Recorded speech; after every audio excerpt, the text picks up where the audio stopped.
Selamat datang di Nagita Dakuna Channel edisi kesehatan. Kali ini kita akan membahas tentang diare kronis. Diare kronis adalah diare yang berlangsung lebih dari 2 minggu. Diare sendiri adalah gangguan pada saluran pencernaan yang menyebabkan penderitanya sering buang air besar dengan tinja yang encer atau berair. Diare yang berlangsung singkat biasanya bukan merupakan masalah kesehatan yang serius. Sebaliknya, jika berlangsung lama dan tidak ditangani dengan baik, diare dapat menyebabkan masalah kesehatan yang serius dan berakibat fatal.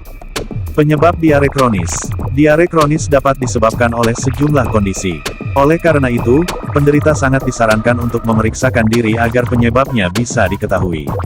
Beberapa kondisi yang dapat menyebabkan diare kronis adalah penyakit radang usus, yaitu kolitis ulceratif dan penyakit Crohn, irritable bowel syndrome, yaitu kumpulan gejala akibat gangguan di saluran pencernaan tanpa disertai kelainan pada organ tersebut, penyakit yang dapat mengganggu penyerapan makanan, yaitu penyakit celiak dan cystic fibrosis, pankreatitis kronis, yaitu peradangan pada pankreas selama bertahun-tahun, penyakit infeksi, baik akibat bakteri, virus, maupun parasit.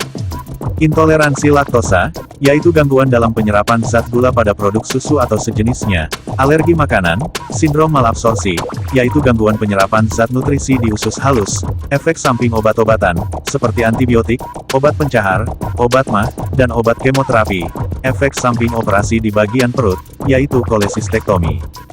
Faktor risiko diare kronis.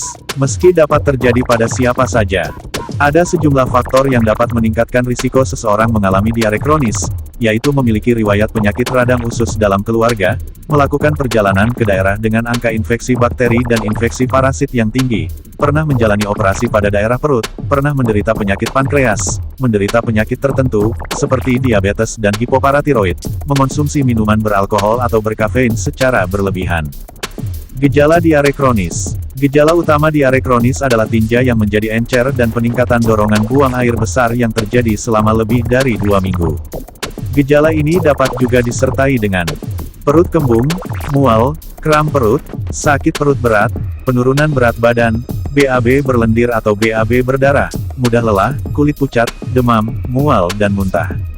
Kapan harus ke dokter? Segera ke dokter jika Anda mengalami diare yang telah berlangsung selama lebih dari 2 minggu, terutama jika disertai dengan gejala lain, seperti BAB berdarah, demam, dan penurunan berat badan. Pemeriksaan perlu segera dilakukan, mengingat diare kronis dapat menyebabkan kondisi kesehatan yang serius. Diagnosis diare kronis. Untuk mendiagnosis diare kronis, dokter akan melakukan tanya jawab terkait gejala yang dialami pasien, riwayat kesehatan pasien dan keluarganya, serta obat-obatan yang sedang dikonsumsi. Setelah itu, dokter akan melakukan pemeriksaan fisik. Dokter juga dapat melakukan beberapa pemeriksaan penunjang untuk memastikan diagnosis, yaitu tes tinja dan darah, untuk mendeteksi keberadaan bakteri atau parasit yang menyebabkan diare, pemindaian dengan foto ronsen, CT scan, atau MRI, untuk melihat kondisi bagian dalam perut, kolonoskopi, untuk mendeteksi kelainan di saluran pencernaan, seperti usus atau pankreas. Pengobatan diare kronis. Pengobatan diare kronis dilakukan dengan mengatasi penyebab yang mendasarinya, meredakan gejala, dan mencegah terjadinya komplikasi serius. Beberapa metode pengobatan yang dapat dilakukan adalah pemberian obat antibiotik, untuk menangani diare kronis akibat infeksi bakteri, pemberian obat antiparasit, untuk mengatasi diare kronis akibat infeksi parasit, pemberian obat anti radang, obat penurun sistem kekebalan tubuh, atau operasi, untuk menangani diare kronis yang disebabkan oleh radang usus. Pasien yang menderita diare kronis akibat gangguan penyerapan nutrisi akan diminta untuk menghindari makanan yang dapat memicu diare. Contohnya adalah menghindari produk susu hewan dan olahannya bagi penderita intoleransi laktosa. Sedangkan pada pasien diare kronis yang disebabkan oleh penyakit celiak, dokter akan menganjurkan untuk menghindari makanan yang mengandung gluten, misalnya roti.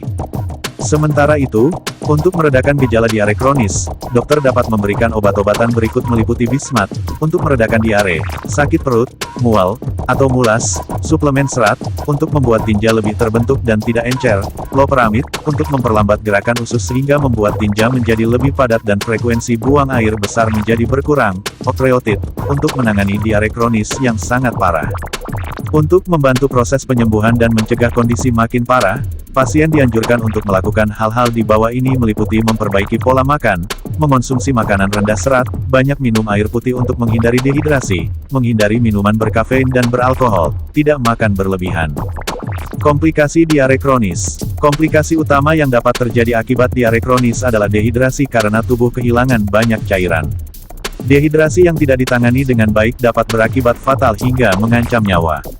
Oleh karena itu, penderita diare kronis harus waspada dan segera memeriksakan diri ke dokter jika muncul keluhan berikut meliputi urin berwarna gelap, sering merasa haus, demam, muntah, pusing, lemas. Pencegahan diare kronis. Diare kronis yang disebabkan oleh kondisi kesehatan tertentu sulit untuk dicegah. Akan tetapi, diare kronis akibat penyakit infeksi, terutama bakteri atau parasit, dapat dicegah dengan melakukan upaya berikut ini meliputi: menjaga kebersihan sanitasi, baik di rumah maupun lingkungan sekitar, membersihkan bahan makanan dengan baik sebelum dimasak, memasak makanan, terutama daging, hingga matang sempurna, mencuci tangan dengan sabun dan air mengalir sesudah menggunakan toilet, mengganti popok, sebelum makan, atau setelah menjenguk orang sakit. Salam sehat, sampai jumpa di video selanjutnya. Terima kasih.